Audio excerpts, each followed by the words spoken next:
세 가지 이야기가 많이 돌죠? 예전처럼 올림픽 선수촌 아파트를 샀다느니 강남에 한 채 사고, 과천에 한 채 사고, 성남에 한 채 사고, 용인에서 한 채 사고, 유튜브로 돈 벌어가지고 집 사고 있대요. 유튜브로 번 돈으로 그 중에 한 채도 못 산다. 상식적으로. 갭투기로 해도 못 산다. 인간들아. 이제 요런 구라들은 많이 사라졌죠. 그런데도 아직도 사라지지 않는 거. 첫 번째, 라이트하우스는 폭락론자다. 두 번째, 라이트하우스는 부정적이다. 세 번째, 라이트하우스를 비롯한 그 추종자들은 남이 안 되는 걸 바라는 사람들이다. 요 세 가지 논리로 밀어붙이네요. 뭐 왜곡해서 해석하는 건 요런 건 이제 하나하나 하기도 지쳤어. 이제 주식시장 공부하고 하라고 했던 게 말 바꿨대요. 내가 언제 주식 같은 경우는 진짜 공부 많이 해서 살아남는 사람들이 있으니까 지금은 주식 사지 말고 공부해라. 주식이 올라가니까 그 얘기 했던 거예요? 그럼 비트코인 올라갈 때 왜 비트코인 그래도 계속 떨어진다고 그래요? 비트코인에선 한 번도 포지션 바꾼 적 없는데? 부동산도 마찬가지고? 부동산 더 올라갔죠, 주식보다. 근데 주식은 올라가니까 말 바꿨대요. 말도 안 되는 왜곡들은 다 집어치우고 근본을 이야기하는 것들. 라이트하우스는 폭락론자다. 라이트하우스는 부정적이다. 라이트하우스와 그 추종자들은 추종자들이라고 하죠. 같이 의견 교류하시는 분들이잖아요. 저희 지금 댓글 다시는 거 보면은 경제적인 지식 수준이 장난 아니신 분들이 많은데 이걸 추종자라고 하고 있어요. 이 세 가지 논리에 대해서 하나하나 다 반박해 줄게요. 자, 이런 댓글이 달렸습니다. 집주인 보유세 많이 내면 후련하네요. 역시나 이거 다르고 있죠? 그러면서 세금 강탈 당하고 있다. 피해자끼리 싸운다. 범인은 정부인데 개소리 집어치우고 보유세 많이 내면 후련한 거는 후련한 게 아니죠. 뭐예요? 갭투기 페널티예요. 당연히. 보유세가 우리나라가 적은데 왜 자꾸 그러죠? 한 사람이 갭투기를 가지고 여러 채를 샀기 때문에 그만한 세금을 내라. 왜? 돈은 지들이 벌어가고 집값 떨어지면 세입자한테 떠넘기는 게 저 갭투기꾼들 아니냐. 그러니까 종부세를 통해서 부담을 늘려서 매물을 내놓도록 만들어라. 안 그러면은 계속 전세가 올려서 집값 올리든가 전세가만 버텨주면 계속 버틸 수 있어요. 그러니까 다주택자의 매물, 다주택자가 시장을 왜곡하고 있으니까. 집주인이 올라서 집주인이 만약에 어쩔 수 없는 경우다. 이런 게 아니고 지금 대부분 다주택자들은 다 뭐예요? 시세차익 보려고 남의 돈으로 집을 사서 전세가 올려서 갭을 줄이고 다시 그만큼 높여서 남의 돈만큼 차익을 먹고 빠지는 거. 그 사람들 당연히 그만큼 세금 내야죠. 남이 안 돼서가 아니에요. 예를 들어서 당신 돈 가지고 장난질 쳐가지고 수익은 다 가져가고 그러면서 계속 전세가 올려가지고 사람들 힘들게 만든다. 그러면 당연히 그들의 파멸을 바라는 건 당연한 거 아니겠어요? 몇 년 전에 집 살 돈으로 지금 전세도 못 산다고 하고 있어요. 집주인이 전월세를 내주는 공급자로서의 역할을 하고 있다. 그거 진짜 개소리예요. 왜? 다주택자들이 그 공급자의 역할을 하고 있으면 안정을 시켜주든가. 전세가 올리고 집값 올리고 전세가 올리고 집값 올리고. 그래서 아무 자기 돈 거의 안 쓰고서 집값만 잔뜩 올려놓고 전세도 못 살게 만들어 놔놓고서 누굴 탓하고 있는 거냐. 그리고 종부세 기준 다주택자 위주로 들어가고 있죠. 다주택자들은 세금 많이 내야 돼요. 돈 많이 벌어 처먹는데. 양도세도 소득세예요. 가만히 앉아서 돈 버는데 남의 등골 빨아먹어가지고 그 세금 내는 것도 아깝다고 세금 때문에 시장 왜곡이 되고 있다라고 개같은 논리를 펼치고 있는데. 자, 무주택 애들끼리 끈끈하다. 라이트하우스 보냐고 물어봐라. 이런 거는 모든 거에 다 달려 있습니다. 웬만하면. 요즘에는 다른 사람들은 안 붙더라도 우리 이름은 꼭 들어가 있더라. 그래서 뭐라 그래요? 게으르다는 느낌이래요. 남의 돈으로 사기쳐서 올리는 기술을 안 배우는 게 게으른 거예요? 집값의 의식주 중 하나예요. 그리고 부정적이라고 하죠. 난 망하는 게 좋다. 투기꾼들은 망해야죠. 노동의 가치만 가지고 이야기하는 게 아니라 노동의 가치와 생산의 가치가 있어서 국가에 기여를 하는 가치가 있으면 올라가는 게 맞아요. 근데 집은 그래요? 그래서 주식시장에 대해서는 이야기를 하잖아요.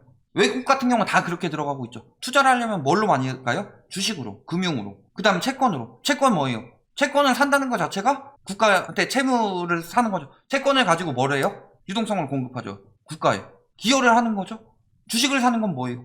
그 주식은 자체적으로 내가 그 회사에 투자를 해서 그 회사가 100만 원이 있으면 20만 원밖에 못 버는데 1000만 원이 있으면 200만 원을 벌 수 있고 1억이 있으면 2천만 원 이상을 벌 수 있는 그런 가치를 가지고 있는 회사들한테 투자를 해서 같이 성장하는 거예요. 내 자본을 가지고. 근데 부동산은 뭐예요? 다른 사람 가게에 등골을 빼가지고 가격 올려서 내가 더 비싸게 팔아먹는다. 내가 깨끗이 쓴 것도 아니고 남한테 한 2년 4년씩 빌려줘가지고 감가상각 된 것을 더 비싸게 팔고 있어요. 가지고 있었다는 이유 하나만으로. 이게 경제 망치는 거 아니에요? 그리고 자꾸 우리를 폭락론자라고 하는데 우리 폭락론자 아니에요. 왜 근데 맨날 폭락 이야기를 하냐. 폭락론자가 아니라 정상화론자다. 집값 정상화 돼야 된다. 집값이 정상화가 되지 않았기 때문에 당연히 정상화가 될 수밖에 없고 거품의 끝이 지금 보이고 있다. 그래서 2019년에 거품의 끝이 보였는데 세계적으로 막 미중 무역전쟁 터지고 코로나 터지니까 금리 낮춰서 그래서 유동성 때문에 올랐죠. 그때 공급도 많았어요. 공급보다 더 크게 영향을 주는 것이 뭐다? 유동성이다. 그런데 이제 와서 유동성 축소하니까 공급이 더 크대요. 이렇게 말 바꾸고 거짓말하고 데이터 왜곡하고 데이터 들고 와서 이야기하는데도 저기는 폭락론자니까 인구만 가지고 이야기하고 논리가 없다. 무슨 논리가 없어요? 상승론자들이랑 논리 대결을 했으면 좋겠네. 부르지도 않잖아요, 우리는. 그렇기 때문에 영상으로 반박을 하면 그걸 재반박할 생각도 안 한다. 그렇잖아요. 영상으로 반박해가지고 재반박하는 거 해봤자 뭐 말도 안 되는 논리 펼치고 있고, 이 논리에서 이게 잘못됐다. 그러니까 나오는 게 뭐 라이트하우스는 강남 아파트를 샀네, 무주택자들 빨아먹네, 이딴 이야기 나오고 있지. 자, 그 다음에 부정적이래요. 라이트하우스는 부정적이다. 그러면서 조금 얘기가 다르죠. 뭐 동업하는 건데 초기 투자금 많이, 이거는 고민되고 이런 거에 대해서 부정적이라고 이야기할 수 있겠죠. 자, 그러니까 집을 사서 집값이 올라가고 이게 굉장히 긍정적인 현상이라고 이야기를 하는 거겠죠. 집값이 떨어지는 건 굉장히 부정적인 거고. 자, 그러면 이 긍정적인 일들이 어떤 일들이 일어나는지를 봐야 되겠죠. 인플레 쓰나미가 오고 있다고 합니다. 당연히 물가는 저렇게 올라야죠. 긍정적인 현상이니까. 집값이 저렇게 올랐는데 물가가 그만큼 당연히 따라가는 게 긍정적인 현상 아니에요? 물가 저렇게 올랐다고 해도 집값 올라간 거에 세 발의 피다. 아주 긍정적인 현상이라서 지금 나라가 죽어가고 있죠. 금리 올려가고 있고. 집값이 올라간다는 긍정적인 현상 때문에. 그래서 결국엔 무슨 일이 생겼어요? 유동성 풀고, 그래서 집값이 더 오르는 긍정적인 현상의 후폭풍으로 물가가 폭등하고 금리가 폭등하고 있어요. 사람들의 삶은 점점 더 팍팍해지고 있습니다. 그들이 원하는 긍정적인 상황이죠. 그들이 원하는 건 뭐예요? 나만 부자 되는 거니까. 남들이야 다 죽든 말든 터지기 전에 남한테 떠넘기고 나만 빠져나가면 되니까. 집값이 다른 나라들보다 더 가파르게 올랐기 때문에 아주 긍정적으로 가계부채가 세계 최고 수준입니다. 우울한 이관왕, GDP 대비 최대, 증가속도 1위. 아주 긍정적이죠. 우리나라 경제는 이렇게 긍정적입니다. 집값이 올라가면서 가계부채가 폭등을 했어요. 심지어 집값 거품이 최대라는 홍콩보다 더 심합니다. 가계빚 올해만 117조 늘었어요. 앞으로 집값이 오르려면 빚은 더 늘어야 돼요. 왜? 올라가니까 근로소득이 따라갈 수 없잖아요. 부정적인 사람들은 돈 못 번다면서요. 긍정적인 사람들은 돈을 벌기 위해서는 자산 가치가 올라가는 게 당연한 일이고, 그렇다면은 집을 사기 위해서는 앞으로 처음 사는 사람들은 계속 빚을 더 늘려서 사야 되죠. 그러면 가계부채는 점점 더 늘어나야 되겠죠. 그들이 원하는 부동산 상승, 그런 긍정적인 상황에는 가계부채 상승이라는 아주 긍정적인 일이 있죠. 그래서 가계부채 상승 위험하다. 부정적인 이야기예요, 이거. 인플레이션 위험하다. 매우 부정적인 이야기입니다. 그들의 귀엔 그래요. 맞아요, 그게? 자, 그래서 지금 인플레이션 강화되고 대출금리 뛰고 변동금리 뛴다. 그리고 더 올라야 한다. 아주 긍정적인 상황으로 돌아가고 있죠. 금리 왜 올라가요? 지금 자영업자들은 안 힘들어요? 안 힘든데 금리 왜 올려요? 가장 큰 이유는 그거예요. 너무 늘어난 가계부채. 은행에 돈이 없다. 대출금리를 가파르게 올리는 이유는 그거다. 두 번째가 인플레이션이죠. 집값 올라가기 때문에 생겨나는 현상이에요. 집값이 만약에 진즉에 올라가지 않고 가계부채가 억제됐다면 은행권에서 이렇게 대출을 쪼일 이유가 없어요. 왜? 유동성 커버리지 비율? 맞췄죠. 사람들이 대출 많이 갚았다. 미친듯이 대출 안고 간다. 그러면은 대출이 저렇게 증가할 이유가 없었죠? 언제부터 막 대출 위험하다는 얘기 많이 나왔어요. 그 전에도 조금씩은 나왔지만 거의 한 1800조 넘어갈 때부터 정말 위험 경고 많이 나왔었죠. 그 이유가 뭐예요? 은행의 한계를 맞이해서 1700조까지만 해도 은행에선 버틸만 했다. 지금 유동성 커버리지 비율 맞추는데 8월인가 9월 기준으로 52조 부족하다고 그랬죠. 1700조 때는 괜찮았던 거예요. 1800조 되니까 52조가 부족해진 거고. 다 부동산 가격 계속 올라간다는 그 선동 때문에 한 얘기예요. 규제 정책 때문에 주거사다리 끊어졌다. 이거 굉장히 부정적인 이야기다. 아니 2030은 주거사다리는 만들어야 될 거 아니냐. 대출한도 줄여가지고 주거사다리 끊고, 라이트하우스가 이야기하는 규제정책은 2030의 소득 계층 상승을 막는 굉장히 부정적인 이야기이다. 이런 이야기를 하죠. 그러면서 지금이라도 빚내서 뛰어들어라. 소득 계층을 상승시키고 그러기 위해서는 돈 빌려줘야 되고 빚이 늘어나든 말든 그거 해야 된다. 계속 뭐 그딴 식으로 짓거렸었죠. 자, 2016년에 나온 자료입니다. 가계부채가 소득 계층의 상승 사다리를 걷어탄다. 이 이유는 뭐예요?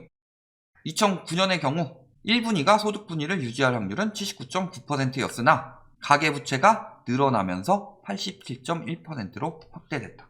자, 10억짜리 집을 사고 얘가 15억 뭐 계속 올라간다고 칩시다. 그러면은 10억짜리 집을 가지고 있는 사람은 10억 주고서 10억 올려서 팔고, 그 다음에 뭐 자기 돈 그때 뭐 5억 모아가지고 20억짜리 사고, 이런 식으로 된다면은 소득이 낮은 사람이 빚 잔뜩 내가지고 사요? 10억짜리 집을 사서 15억에 팔았다. 그러면은 그때까지 자기 돈 모은 게 없어. 갈아타는 건 이들만 가능한 일이에요. 빚이 많은 사람들은 갈아타기도 못해. 연끌하느라 어떻게 그게 돼요? 저거 팔아서 차익 남겨서 떨어지기 직전까지 잘 팔고 그 다음에 다시 저렴할 때 사고 엄청난 노력이 필요하죠. 근데 저들은 떨어지지 않는다고 하죠. 그러면 이들은 계속 요거 하나 올라가는 거에 내가 더 쓰지도 못하고 이런 상황에 멈춰 있는데 이들은 계속 자기 돈 모아가고 더 모아서 더 비싼 거 소득계층은 더 안 올라가요. 돈 많은 사람들은 자식들한테 너네는 현금 잘 유지하고 살아라 이럴 것 같아요? 그들은 빚이 없기 때문에 마음껏 할 수 있는데 없는 사람들은 영끌하고 비투해야 돼요. 그래서 몰리는 게 오른 가격이 누구한테 다 몰려요? 막상 영끌 비투한 사람들은 한 1억 번다면은 빚 안 낸 사람들은 5억 10억씩 벌어요. 그리고 떨어질 때는 그 사람들은 손해 없는데 영끌 비투한 사람들은 떨어진 가격에다가 마지막에 했으면 떨어진 가격도 문제고 이자에다가 뭐 이런 신용에다가 이런 거 날아가는 게 얼만데 집값 계속 올라가는 게 저게 소득 계층 사다리라고요? 아니에요. 집값 눌러가지고 일단 의식주 안정을 똑바로 하는 게 계층 사다리가 되는 거지 집으로 투기해서 계층 사다리를 만든다? 그것만큼 바보 같은 소리가 어딨냐. 부정적이라고요? 너네한테는 아주 긍정적인 상황이겠죠. 국가에도 긍정적인 상황이에요. 기혼 여성 과반수, 자녀 계획이 없대요. 출산율 지금 0.8대죠. 그리고 2015년 대비 15.6% 급증했대요.